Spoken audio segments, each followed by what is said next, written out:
Bienvenue sur Africa 24 dans cette nouvelle édition du 12-15. Voici les titres. L'élection de Mohamed Bazoum validée par la Cour constitutionnelle. Un dispositif sécuritaire a été déployé dans la capitale nigérienne aux endroits stratégiques pour empêcher d'éventuelles manifestations de l'opposition. L'accès à l'électricité en Côte d'Ivoire, les autorités se disent satisfaites du programme électricité pour tous. Des progrès en effet, mais loin d'être suffisants car une bonne partie de la population ivoirienne n'a toujours pas accès à l'électricité.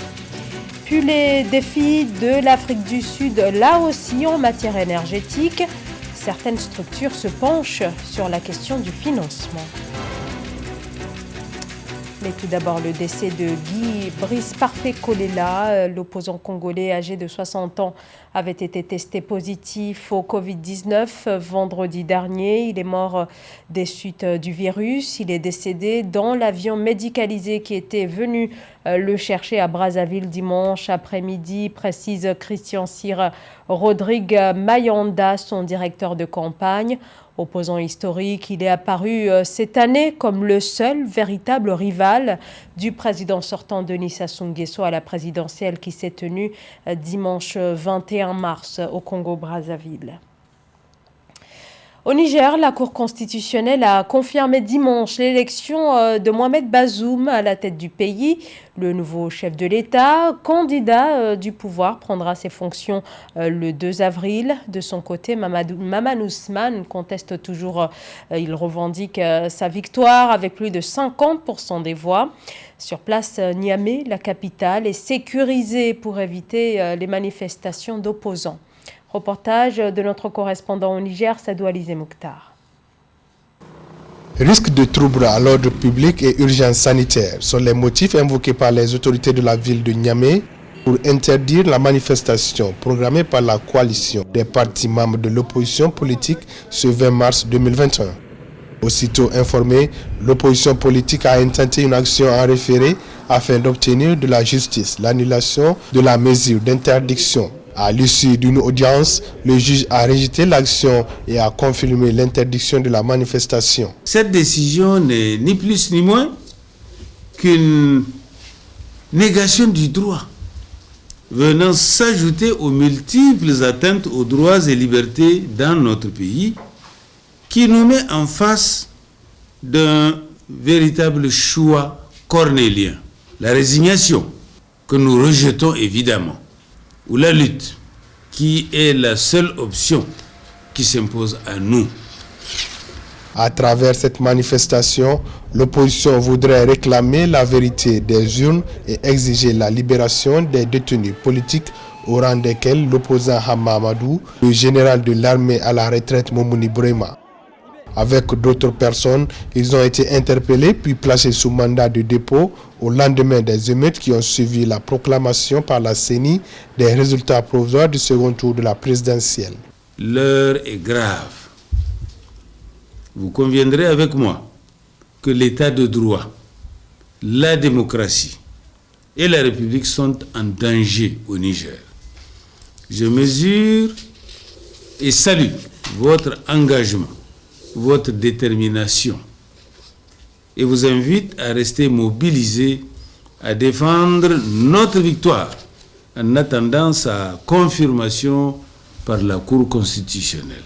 Pour rappel, l'opposition conteste les résultats provisoires de l'élection présidentielle du 21 février 2021 donnant Mohamed Bazoum du parti au pouvoir vainqueur. La coalition de l'opposition assure que c'est son candidat Mahaman Ousmane du Renouveau démocratique et républicain RDR Tchengi qui a remporté le second tour de la présidentielle. En plus de la crise sanitaire ayant entraîné une aggravation de la crise économique, les Burkinabés vont devoir faire face à une nouvelle hausse des prix. Les autorités ont décidé de revoir à la hausse les prix des hydrocarbures à partir de ce mardi. Une augmentation par exemple de 10 francs CFA par litre pour le prix du Super 91 et du pétrole. Samantha Saberou Saboubanga. À compter du 23 mars 2021, les prix des hydrocarbures vendus à la pompe au Burkina Faso connaîtront une augmentation. À cet effet, 10 francs de plus sur les prix du gasoil et du pétrole. Le Super 91 coûtera à la pompe 615 francs au lieu de 605 francs et le gasoil 545 francs au lieu de 535 francs. Quant au gaz butane, l'augmentation concerne les bouteilles de 12,5 kg qui connaîtra une hausse de 500 francs. Elle coûtera désormais 5 500 francs CFA. C'est ce qu'a annoncé un communiqué du ministère de l'Industrie, du Commerce et de l'Artisanat le 19 mars 2021. Au-delà de provoquer la grogne sociale, voire la paralysie du pays, la hausse des prix des carburants, même modeste et souvent imputable à la conjoncture, pourrait être préjudiciable pour l'économie en général et les agents économiques en particulier. Pour les ménages, par exemple, cette hausse favoriserait l'érosion de leur pouvoir d'achat. Le dit ministère invite les différents acteurs de la chaîne de distribution au strict respect des nouveaux prix. À cet effet, la Direction générale de la réglementation et du contrôle des prix, la brigade mobile du contrôle économique et de la répression des fraudes et les directions régionales en charge du commerce effectueront des opérations de contrôle inopinées et tout contrevenant à cette mesure sera sanctionné conformément à la réglementation en vigueur. Quant aux entreprises, elles risqueraient d'impacter négativement leur compétitivité prix, puisque ces entreprises seraient amenées à répercuter cette hausse sur le prix des produits et services qu'elles offrent. D'où l'importance pour le gouvernement de prévoir des mesures de compensation permettant ainsi d'atténuer l'impact de cette hausse sur l'économie du pays. Rappelons que le 1er septembre 2020, les prix des hydrocarbures avaient connu également une hausse, mais celle-ci était de courte durée. Car le 19 novembre 2020, les prix des produits des hydrocarbures avaient connu une baisse de 10 francs. L'Égypte impose une taxe sur les visas à certains pays. L'Algérie serait sur la liste des États concernés. Les demandeurs de visa doivent désormais s'acquitter d'une taxe de 25 $. En juin dernier, les autorités égyptiennes avaient déjà imposé une taxe sur les visas aux ressortissants de certains pays du Golfe, une mesure qui ne touche pas en revanche les pays avec lesquels l'Égypte a ratifié des accords bilatéraux.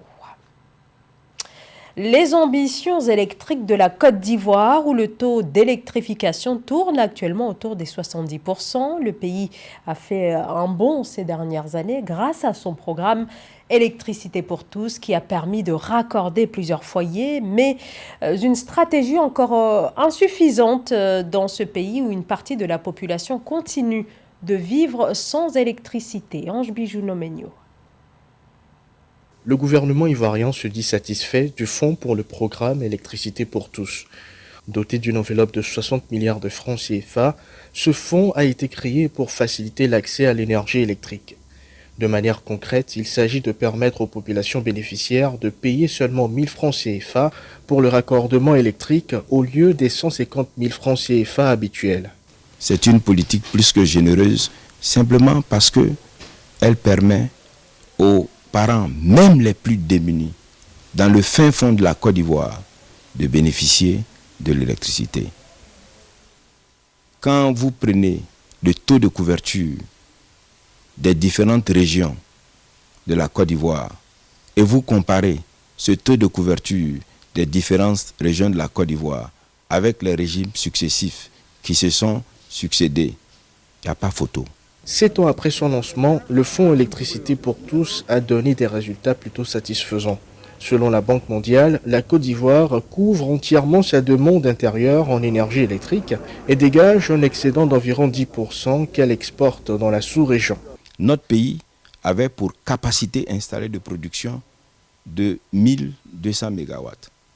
Mais ce qui a été fait en 50 ans, mais le président de la République l'a fait en 10 ans. On a multiplié par 2 notre capacité de production. Je mets quiconque au défi de dire autre chose. Avec une puissance installée de 2230 MW, la Côte d'Ivoire couvre près de 94% de sa population. Ce résultat est dû en partie à la privatisation du secteur électrique du pays. Mais l'Afrique fait quand même face au déficit énergétique. Près de 650 millions de personnes sont privées d'électricité. Des secteurs entiers sont fragilisés. Mais depuis quelques années, les initiatives se multiplient sur le continent afin de favoriser notamment le recours aux énergies renouvelables.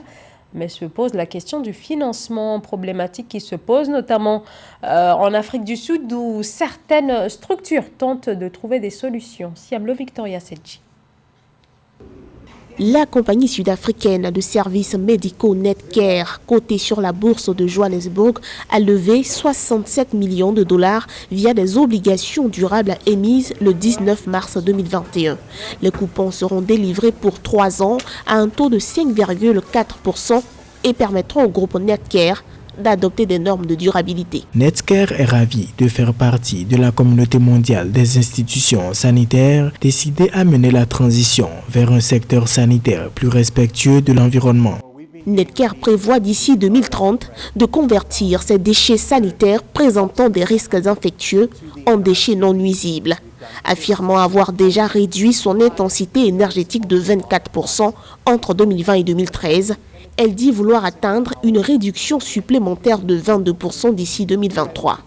Ces émissions du scope 1 et 2, représentant les émissions pouvant être évitées, ont même été réduites de 37% par rapport à 2013, avait-elle déclaré. Alors l'engagement des sociétés aujourd'hui, nous ne dirons pas qu'elle est inexistante, mais nous dirons qu'elle est très faible. C'est important aujourd'hui de voir les institutions sanitaires et les hôpitaux un peu plus s'engager davantage dans l'action climatique ou la transition écologique, tout simplement parce que, comme nous pouvons remarquer aujourd'hui avec le coronavirus, les institutions sanitaires et les hôpitaux sont toujours en front office lorsqu'il s'agit d'une urgence sanitaire. Nous connaissons les faits que le changement climatique aura sur notre santé. De nombreux experts sont unanimes. L'Afrique a besoin d'engagements publics et privés fermes en faveur de l'action climatique. Netcare s'est pour sa part depuis quelques années engagé dans la transition écologique de concert avec l'ambition du gouvernement sud-africain. Une douzaine de distinctions lui ont été décernées entre 2019 et 2021, dont le prix du champion du climat 2019, hôpitaux verts et sains dans le monde, la plaçant ainsi au second rang mondial, parmi plus de 28 000 hôpitaux. Également dans l'actualité, le centenaire d'Amadou Matarmbo, les 100 ans du militant sénégalais pour l'indépendance, ancien ministre, directeur général également de l'UNESCO et président des Assises nationales sous l'ex-président Abdoulaye Wade, ont été célébrés samedi au musée des civilisations noires de Dakar. Un hommage lui a été rendu notamment par le président de la Commission de l'Union africaine, Moussa Faki Mahamat, par l'ancien président malien, Alpha Oumar Konaré, ou encore par la directrice de l'UNESCO, Audrey Azoulay. Si l'Afrique n'est responsable que de 3,8% des émissions totales de gaz à effet de serre, le continent subit de plein fouet les effets dévastateurs du changement climatique, mais difficile pour l'Afrique de prendre le virage vers les énergies renouvelables à cause du manque de financement. Le financement, point sur lequel la Banque africaine de développement entend accentuer sa coopération avec ses États membres. Aïssatou Bari. Réduire le poids des dépenses climatiques qui atteignent jusqu'à 10% du budget national de certains de ces pays membres régionaux. Tel est l'objectif que s'est assigné la BAD, Banque africaine de développement. Il faut souligner que ces dernières années, de nombreux pays africains ont dû transférer des ressources prévues pour des secteurs de développement essentiels comme la santé ou encore l'éducation vers des dépenses liées aux actions d'adaptation et de résilience climatique. C'est une question de toute première importance pour nous à la Banque africaine de développement. Les pays en difficulté étant aussi les États les plus vulnérables au changement climatique, nous cherchons à éviter que les dépenses climatiques affectent leur développement socio-économique. La BAD a lancé plusieurs initiatives en accroissant ces 5 dernières années les ressources consacrées au financement climatique. Alors qu'elle n'était que de 9% du volume total de ses approbations en 2016, la part des financements climatiques de la banque est passée à 28% en 2017, puis 32% en 2018, avant d'atteindre 36% en 2019, soit près de 3,6 milliards de dollars. L'intention de la Banque africaine de développement est a priori louable. Formulée comme telle, la banque est en train d'adresser un message à nos États comme quoi le secteur environnemental n'est pas prioritaire. Or, rappelons-nous qu'en matière de développement durable, on garde toujours en vue 3 aspects. Le développement économique, le développement social ou culturel et le développement environnemental. Mettre 10% de son budget national sur les questions environnementales au niveau national n'est pas exagéré. Donc, la question n'est pas de réduire ce pourcentage-là au risque de faire croire que d'autres secteurs sont plus importants que le secteur environnemental. Alors que lorsque le secteur environnemental est menacé, les autres activités le sont également. Face à l'urgence climatique marquée ces dernières années par des cyclones, inondations et sécheresses, en partenariat avec le Centre mondial pour l'adaptation, la Banque ambitionne d'accélérer les actions d'adaptation et de résilience climatique en Afrique. Elle envisage de consacrer 25 milliards de dollars d'ici 2025, dont 12,5 milliards de dollars de fonds propres.